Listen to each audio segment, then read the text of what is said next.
مسلمان سواروں نے رومی پیادوں پر گھوڑے چڑھا دیے اور انہیں صحیح معنوں میں کچل ڈالا۔ جہاں جگہ کشادہ تھی وہاں رومیوں نے مقابلہ کیا، لیکن مورخوں کے مطابق یوں بھی ہوا کہ گرد و غبار میں رومیوں نے رومیوں کو ہی کاٹ دیا۔ اپنے پرائے کی پہچان نہ رہی۔ یہ ایک بڑا خوفناک معرکہ تھا، بڑی بھیانک لڑائی تھی۔ یہ رومیوں، عیسائی عربوں اور ان کے اتحادی قبیلوں کا قتل عام تھا۔ گھوڑوں کو اٹھا کر ان پر گراؤ، یہ خالد رضی اللہ عنہ کی للکار تھی۔ مومنین، کفر کی چٹان کو پیس ڈالو۔ مسلمان سوار باغوں کو جھٹکا دیتے تو گھوڑے اپنی اگلی ٹانگیں اٹھا لیتے، اور جب گھوڑے ٹانگیں نیچے لاتے تو ایک دو رومی کچلے جاتے۔ یہ تو رومیوں کا قتل عام تھا۔ رومی وادی الرقاد کی طرف بھاگ رہے تھے، جہاں وہ اگلے عمودی کنارے کی ایک گھاٹی چڑھتے تو زرار رضی اللہ عنہ کے سواروں کی برچھیوں سے چھلنی ہوتے اور اوپر سے لڑکتے ہوئے نیچے آتے۔ مسلمانوں نے اس فتح کے لیے بہت سی جانیں قربان کی تھیں، اور جو شدید زخمی ہوئے تھے ان میں کئی ایک ساری عمر کے لیے معذور ہو گئے تھے۔ یہ جنگ مسلمان عورتیں بھی لڑی تھیں۔ عورتوں نے اپنے بھاگتے مردوں کو دھمکیاں دے کر بھاگنے سے روکا تھا۔ اب وہ دشمن جو اسلام کو ہمیشہ کے لیے ختم کرنے کے ارادے سے 1.5 لاکھ کا لشکر لایا تھا، بڑے برے پھندے میں آ گیا تھا۔ وادی الرقاد اس کے لیے موت کی وادی بن گئی تھی۔ اللہ نے مومنین کی وہ دعا قبول کر لی تھی جو وہ راتوں کو جاگ جاگ کر مانگتے اور اللہ کے حضور گڑ گڑاتے تھے۔ وہ ایک آیت کا ورد کرتے رہتے تھے جس کا مفہوم یہ ہے کہ کتنی ہی بار چھوٹی چھوٹی جماعتیں اللہ کے چاہنے سے بڑی بڑی جماعتوں پر غالب آئی ہیں۔ اللہ صبر و استقامت والوں کا ساتھ دیتا ہے۔ اب میدان جنگ کی یہ کیفیت ہو گئی کہ رومیوں کی چیخیں اٹھتی تھیں جو مسلمانوں کے نعروں میں دب جاتی تھیں۔ وادی میں گہری کھائیاں بھی تھیں، بعض رومی ان میں بھی گرے اور بڑی بری موت مرے۔ جنگ یرموک کے چھٹے اور آخری روز کا سورج میدان جنگ کے گرد و غبار میں ڈوب گیا۔ فضا خون کی بو سے بوجھل تھی، مشعلیں جل اٹھیں اور رومیوں کی لاشوں کے درمیان گھومنے پھرنے لگیں۔ یہ مسلمانوں کی مشعلیں تھیں۔ وہ اپنے شہیدوں اور شدید زخمیوں کو اٹھا رہے تھے اور مال غنیمت بھی اکٹھا کر رہے تھے۔ خیمہ گاہ میں خبر پہنچی تو عورتیں آ گئیں۔ وہ کئی میل فاصلہ طے کر کے آئی تھیں۔ وہ اپنے خامندوں کو، اپنے بھائیوں اور اپنے بیٹوں کو ڈھونڈ رہی تھیں۔ تو جنتی ہے، کسی نہ کسی عورت کی آواز سنائی دیتی تھی۔ تو جنت میں جا رہا ہے۔ جنگ ختم ہو چکی تھی، لیکن خالد رضی اللہ عنہ کی جنگ ابھی جاری تھی۔ رات بھر مسلمان شہیدوں، زخمیوں اور مال غنیمت کے ساتھ مصروف رہے، لیکن خالد رضی اللہ عنہ کی مصروفیت کچھ اور تھی۔ ان کے لیے ابھی جنگ ختم نہیں ہوئی تھی۔ انہوں نے جو رومی پکڑے تھے ان سے خالد رضی اللہ عنہ معلوم کرتے رہے تھے کہ ان کا سالار اعلیٰ ماہان، جو آرمینیا کا بادشاہ بھی تھا، کس طرف گیا ہے۔ بیشتر قیدیوں کو معلوم نہ تھا۔ آخر پتہ چل گیا ماہان کو انطاکیہ کی بجائے دمشق کی طرف جاتے دیکھا گیا تھا۔ اس کے ساتھ اس کا محافظ سوار دستہ تھا جس کی تعداد 2000 تھی۔ صبح طلوع ہوتے ہی خالد رضی اللہ عنہ اپنے سوار دستے کو ساتھ لے کر ماہان کے تعاقب میں روانہ ہو گئے۔ اس وقت ماہان دمشق سے 10-12 میل دور پہنچ چکا تھا۔ اسے یہ توقع نہیں تھی کہ مسلمان اس کے تعاقب میں پہنچ جائیں گے، شاید اسی لیے وہ بڑے اطمینان سے جا رہا تھا۔ رات اس نے پڑاؤ کیا اور صبح دمشق کو روانہ ہوا تھا۔ شہنشاہ معظم، اسے اپنے کسی ساتھی نے کہا، وہ دیکھیں گرد اڑ رہی ہے، یہ کوئی سوار دستہ لگتا ہے۔ اپنا ہی ہوگا، ماہان نے کہا۔ ان کی گرد کو نہ دیکھو جو میدان جنگ کی گرد سے بھاگ آئے ہیں، یہ شکست کھا کر آئے ہیں۔ ان کے درمیان پھر خاموشی چھا گئی۔ ماہان کی ذہنی کیفیت بہت بری تھی۔ وہ کسی کے ساتھ نہیں بولتا تھا۔ اس کی افسردگی کا باعث صرف یہ نہیں تھا کہ اس نے شکست کھائی تھی، بلکہ یہ کہ اس نے بڑی تھوڑی تعداد کی فوج سے شکست کھائی تھی۔ اس نے مسلمانوں کو کچل کر واپس آنے کا دعویٰ کیا تھا، مگر اب وہ انطاکیہ جانے کے بجائے دمشق کی طرف جا رہا تھا۔ انطاکیہ میں شہنشاہ روم ہرقل تھا۔ ماہان اس کا سامنا نہیں کرنا چاہتا تھا۔ جن سواروں کی گرد نظر آ رہی تھی، اب ان کے گھوڑوں کے قدموں کی ہنگامہ خیز آواز سنائی دینے لگی تھی جو بڑی تیزی سے قریب آ رہی تھی۔ ماہان پیچھے نہیں دیکھ رہا تھا، وہ انہیں میدان سے بھاگے ہوئے سوار سمجھ رہا تھا۔ سوار قریب آئے تو 2 حصوں میں بٹ گئے اور اس کے گرد گھیرا ڈالنے لگے۔ اس کے ساتھ ہی للکار سنائی تھی، انا فارس الضدید، انا خالد بن ولید۔ تب ماہان چونکا۔ اس کے ساتھ اپنے 2000 سوار محافظ ہی نہیں تھے، بلکہ آرمینیا کی باقاعدہ فوج کی بھی کچھ تعداد تھی اور کچھ عیسائی عرب بھی تھے۔ اس نے ان سب کو لڑنے کی ترتیب میں کر دیا اور خود اپنے چند ایک محافظ ساتھ لے کر الگ ہٹ گیا۔ خالد رضی اللہ عنہ کو بتایا گیا تھا کہ ماہان کے ساتھ اپنے محافظوں کا سوار دستہ ہے، لیکن اس کے ساتھ اس سے دگنی سے بھی کچھ زیادہ تعداد تھی۔ خالد رضی اللہ عنہ نے گھیرے کی شکل میں حملہ کیا۔ ماہان کی فوج نے جم کر مقابلہ کیا، لیکن مسلمان تھکے ہوئے ہونے کے باوجود تازہ دم لگتے تھے۔ یہ فتح کی خوشی کا اثر تھا۔ تاریخ میں اس مجاہد کا نام نہیں ملتا جو لڑائی میں بچتا بچاتا ماہان تک جا پہنچا۔ وہ ماہان کے سواروں کا حصار توڑ گیا اور اس نے ماہان کو ہلاک کر دیا۔ مجاہد خود بھی زخمی ہوا، لیکن ماہان کو ہلاک کر کے اس نے اپنے ساتھیوں کا کام آسان کر دیا۔ اپنے شہنشاہ اور سالار اعلیٰ کو مرتا دیکھ کر اس کے سوار مارکے سے نکلنے لگے۔ کچھ دیر بعد دشمن کے سوار اور پیادے جدھر کو رخ ہوا ادھر کو ہی بھاگ نکلے، لیکن بہت سی لاشیں اور اچھے بھلے گھوڑے پیچھے چھوڑ گئے۔ دمشق دور نہیں تھا۔ خالد رضی اللہ عنہ نے دمشق کا رخ کر لیا۔ یہ ان کا ایک دلیرانہ اقدام تھا۔ دمشق پر مسلمانوں کا قبضہ رہا تھا، لیکن رومیوں کے اتنے بڑے لشکر کو دیکھ کر مسلمانوں نے دمشق سے قبضہ اٹھا لیا تھا۔ خدا کی قسم، خالد رضی اللہ عنہ نے کہا، دمشق کے دروازے اب بھی ہمارے لیے کھل جائیں گے۔ توقع نہیں تھی کہ ایسا ہوگا۔ ہو ہی نہیں سکتا تھا کہ مسلمانوں کے چلے جانے کے بعد بھی رومیوں نے اس اہم شہر پر اپنا تسلط نہ جمایا ہو۔ خالد رضی اللہ عنہ کی قیادت میں جب مسلمان سواروں کا دستہ دمشق پہنچا تو دیوار کے اوپر سے کسی نے پوچھا کہ تم لوگ کون ہو؟ کیا تم نے نہیں پہچانا کہ یہ تمہارے حاکم تھے لیکن حکومت تمہاری تھی؟ خالد رضی اللہ عنہ نے کہا، کیا تم نہ کہتے تھے کہ رومیوں سے مسلمان اچھے ہیں؟ خدا کی قسم، ہم رومیوں کو ہمیشہ کے لیے ختم کر آئے ہیں، مسلمان آ گئے ہیں۔ یہ ایک نعرہ تھا جو دیوار کے اوپر بلند ہوا، پھر یہ نعرہ سارے شہر میں پھیل گیا۔ شہر کا بڑا دروازہ کھل گیا اور شہریوں کا ایک ریلا باہر نکلا۔ لوگوں نے بازو پھیلا کر مسلمانوں کا استقبال کیا اور خوشی سے ناچتے ہوئے خالد رضی اللہ عنہ اور ان کے سوار دستے کو شہر میں لے گئے۔ یہ اس اچھے سلوک اور برتاؤ کا اثر تھا جو مسلمانوں نے اہل دمشق سے کیا تھا۔ مسلمانوں نے تو کردار کی بلندی کا یہ مظاہرہ بھی کیا کہ دمشق سے رخصت ہونے سے پہلے شہریوں سے وصول کیا ہوا جزیہ واپس کر دیا تھا۔ خالد رضی اللہ عنہ دمشق میں نہیں رک سکتے تھے، انہیں یرموک پہنچنا تھا اور فتح کے بعد کے امور اور انتظامات دیکھنے تھے۔ وہ اسی وقت روانہ ہو گئے۔ شام سے رومی سلطنت کا بوریا بستر گول ہو گیا۔ چند دنوں بعد شہنشاہ ہرقل انطاکیہ سے رخصت ہوا۔ اس کا ٹھکانہ اب قسطنطنیہ تھا۔ دو مورخوں بلازری اور طبری نے لکھا ہے کہ شہنشاہ ہرقل جب انطاکیہ سے روانہ ہوا تو اس نے کچھ دور جا کر رک کر اور پیچھے مڑ کر دیکھا۔ اے ارض شام، اس نے آہ لے کر بوجھل سی آواز میں کہا، اس بد نصیب کا آخری سلام قبول کر جو تجھ سے جدا ہو رہا ہے۔ اب رومی ادھر آئے بھی تو ان پر تیرا خوف سوار ہوگا۔ کتنا خوبصورت ملک دشمن کو دیے جا رہا ہوں۔ جنگ یرموک پر ہر دور کے جنگی مبصروں نے کچھ نہ کچھ لکھا ہے۔ اس پر سب متفق ہیں کہ یہ جنگ خالد رضی اللہ عنہ کی عقل سے جیتی گئی تھی اور یہ کامیابی کارگر چالوں سے حاصل کی گئی تھی۔ اس جنگ میں 4000 مومنین شہید ہوئے اور زخمی تقریباً سبھی ہوئے۔ خود خالد رضی اللہ عنہ زخمی تھے۔ رومیوں کی اموات 1 لاکھ سے زیادہ بتائی جاتی ہیں، لیکن مورخوں کی اکثریت 70,000 پر متفق ہے۔ سلطنت اسلامیہ شام تک پھیل گئی۔ وہ تعداد میں بہت تھوڑے تھے، ان کے ہتھیار دشمن کے مقابلے میں کمتر تھے، ان کے ذرائع یوں محدود تھے کہ اپنے وطن سے بہت دور تھے، کمک نہیں مل سکتی تھی، اس کا حصول بہت دشوار تھا۔ دشمن ٹڈی دل کی مانند تھا، اس کے ہتھیار برتر تھے، وہ اس کی اپنی زمین تھی، ملک اپنا، قلعے اپنے تھے، کمک کی اس کے ہاں کمی نہیں تھی۔ اپنی بادشاہی میں سے ہزاروں کی تعداد میں لڑنے والے لوگوں کو میدان میں لے آتا تھا، لیکن جو تعداد میں تھوڑے تھے اور جو کئی سالوں سے مسلسل لڑ رہے تھے، اس دشمن کے سینے پر کھڑے تھے جو ان سے کہیں 3 گنا اور کہیں 4 گنا زیادہ طاقتور تھا۔ وہ کون تھے جنہوں نے اس دور کے سب سے زیادہ طاقتور دشمن کو فیصلہ کن شکست دی تھی؟ وہ مسلمان تھے۔ وہ نام کے مسلمان نہیں تھے، وہ جنگی طاقت کو آدمیوں اور گھوڑوں کی تعداد سے نہیں، جذبے اور ایمان سے ناپتے تھے۔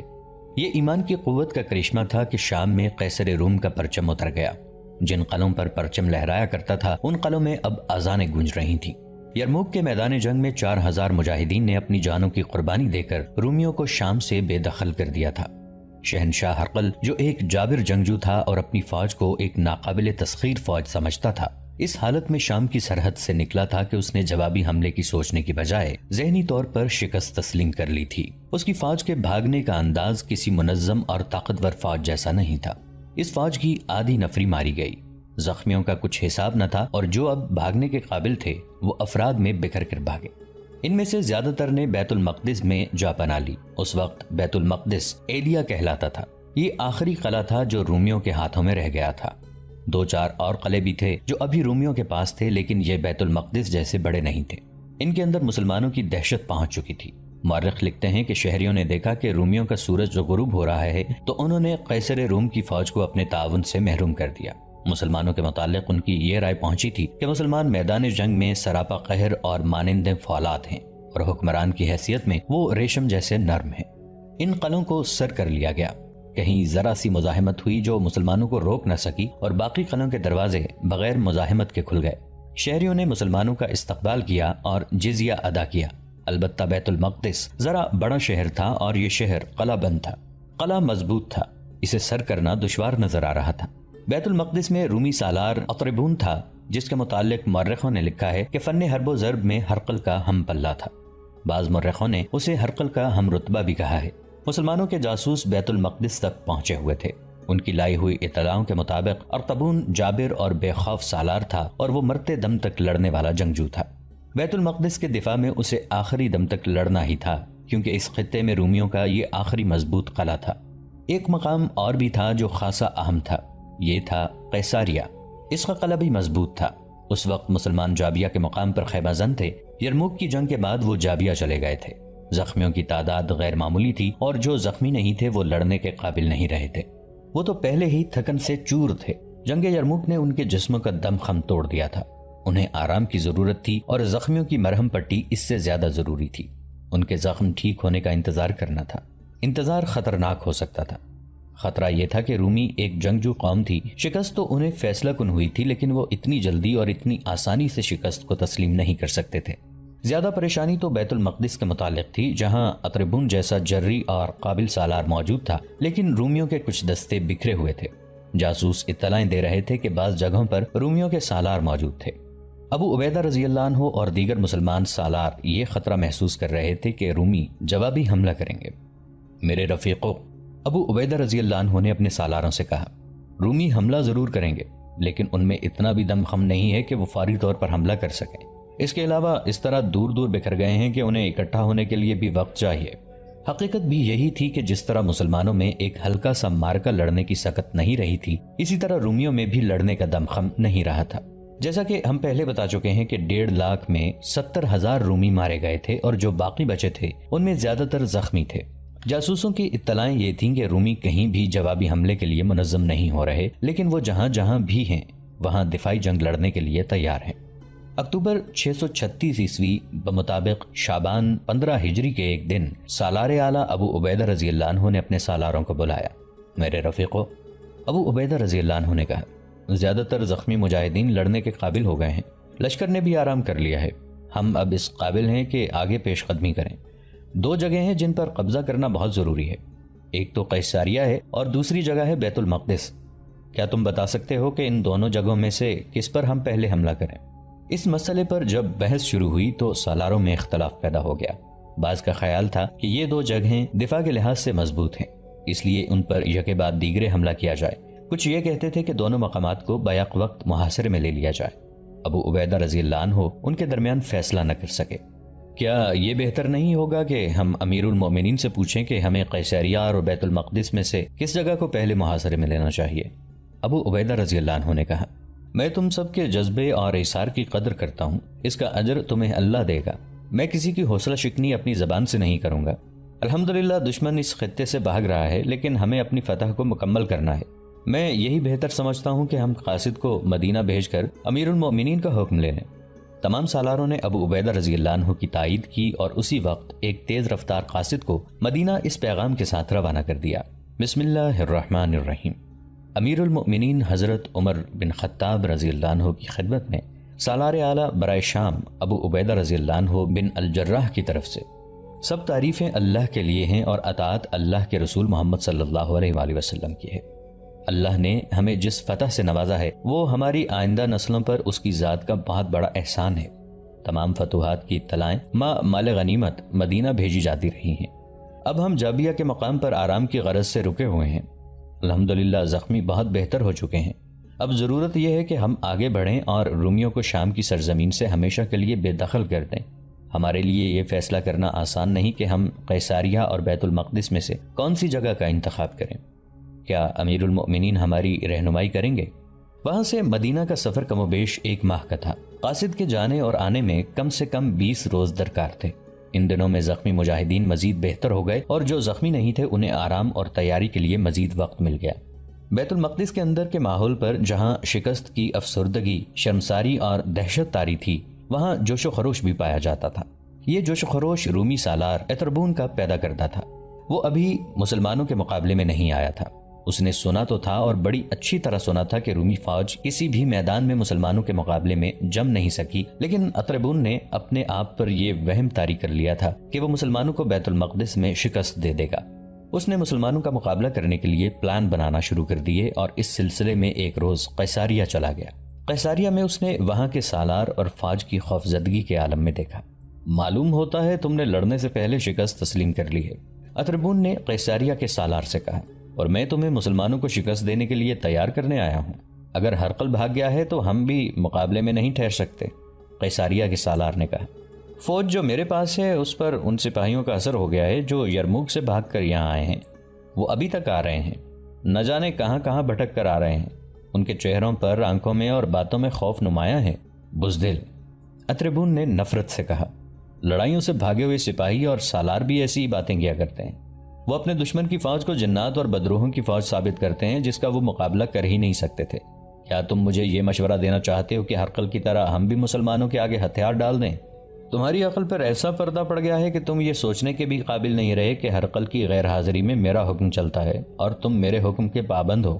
ہم لڑیں گے۔ میں نے آپ کو فوج کی ذہنی حالت بتائی ہے، قیصاریہ کے سالار نے کہا، یہ نہیں کہا کہ ہم بھاگ جائیں گے۔ آپ حکم دیں، فوج منہ موڑ جائے گی تو بھی آپ مجھے میدان جنگ میں ہی دیکھیں گے۔ فوج کو لڑانا تمہارا کام ہے، اطربون نے کہا۔ تم نے باقی جو کچھ کہا ہے یہ بڑ ہنکی ہے۔ فارسیوں نے بھی ان عربی مسلمانوں کو عرب کے بدو اور صحرائی قزاق کہا تھا۔ ہرقل اور اس کے سالار بھی یہی کہتے مسلمانوں کے ہاتھوں مارے گئے کہ کسی ایک بھی مسلمان کو زندہ واپس نہیں جانے دیں گے۔ حکم یہ ہے اور یہ موجودہ صورتحال کا تقاضا ہے کہ اپنی فوج کو لڑنے کے لیے تیار کرو۔ مسلمان ایلیا پر حملہ کریں گے۔ تمہارا کام یہ ہوگا کہ جب وہ ایلیا کو محاصرے میں لے لیں تو تم آ کر انہیں محاصرے میں لے لو۔ تمہارے پاس فوج کی کمی نہیں۔ اگر تم دشمن کو مکمل محاصرے میں نہ لے سکو تو عقب سے اس کی فوج پر حملہ کرتے رہو۔ میں اپنے دستے شہر کے باہر بھیج کر اتنا سخت حلہ بولوں گا کہ دشمن قدم جمانے کے قابل نہیں رہے گا۔ عقب میں تم ہوگے، پھر سوچ یہ بدبخت کدھر سے نکل کر جائیں گے۔ اس نے رازداری کے لہجے میں کہا، مسلمان تھک کر چور ہو چکے ہیں، ان کی نفری کم و بیش 6000 کم ہو گئی ہے، اب انہیں شکست دینا مشکل نہیں رہا۔ اور اگر وہ ایلیا کی بجائے قیصاریہ میں آ گئے تو کیا؟ پھر میں تمہاری مدد کو آؤں گا، اطربون نے کہا، اور میں تمہاری مدد اسی طرح کروں گا جس طرح میں نے تمہیں کہا ہے کہ میری مدد کو آنا۔ ان کے درمیان طے ہو گیا کہ دونوں میں سے کسی پر حملہ ہوا تو دوسرا اس کی مدد کو آئے گا۔ اطربون یقین سے کہتا تھا کہ مسلمان بیت المقدس پر آئیں گے۔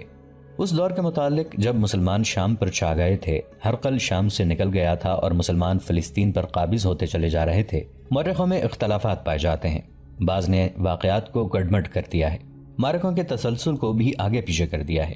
کہیں کہیں اموات میں مبالغہ آرائی ملتی ہے۔ رومیوں اور مسلمانوں کی نفری بھی صحیح نہیں لکھی۔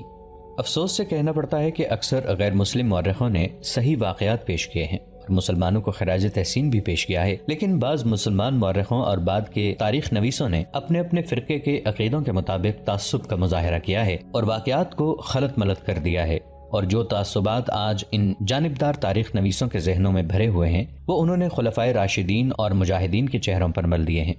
مثلا امیر المؤمنین حضرت عمر رضی اللہ عنہ نے خالد رضی اللہ عنہ کو معزول کر کے مدینہ بلا لیا تھا۔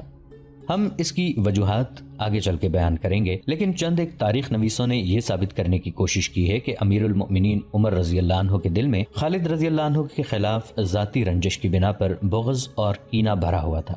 اس سے یہ تاریخ نویس یہ ثابت کرنا چاہتے ہیں کہ عمر رضی اللہ عنہ کا کردار اتنا عظیم نہیں تھا جتنا بتایا جاتا ہے۔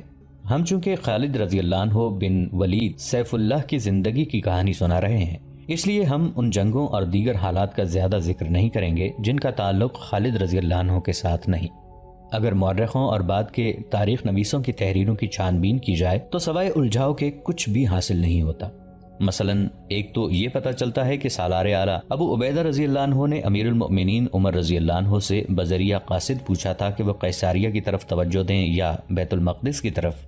دوسری طرف کچھ ایسے تاریخ نویس ہیں جو لکھتے ہیں عمرو رضی اللہ عنہ بن العاص نے امیر المؤمنین کو پیغام بھیجا تھا کہ بیت المقدس پر چڑھائی کریں یا نہ کریں۔